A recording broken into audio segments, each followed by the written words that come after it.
En août 2007, Dhanusha et Mahotari figuraient parmi les 32 districts du Népal les plus durement touchés par les inondations. Plus de 110 000 personnes ont été affectées et ont perdu leurs maisons, leurs cheptels et leurs avoirs agricoles. Elles ont été privées de nourriture et d'habitation, en plus d'être vulnérables aux maladies causées par le désastre.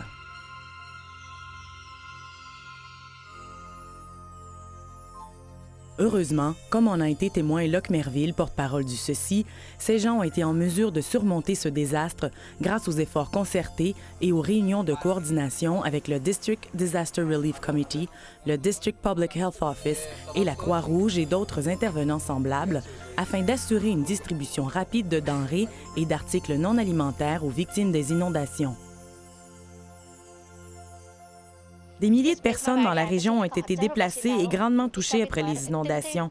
Même durant des temps aussi difficiles, nous avons réussi à distribuer des denrées et des articles non alimentaires nécessaires, tels que des ustensiles de cuisine de base et des tentes, avec le précieux appui des résidents et des ONG partenaires locales. Puisque nous avons reçu les denrées à temps, nous avons été en mesure de nourrir nos enfants et de les sauver.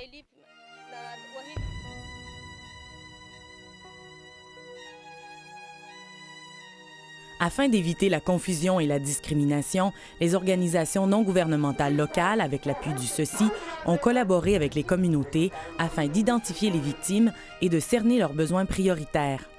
Des comités ont été formés et ont identifié les ménages affectés qui recevraient du matériel de secours.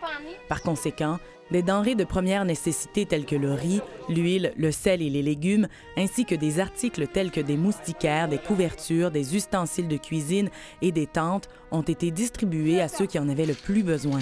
Ces articles ont permis aux populations de reprendre leur vie en main immédiatement après le désastre. Cette aide d'urgence a permis à des milliers de familles de reprendre le travail et de revenir à la normale, même en ces temps difficiles.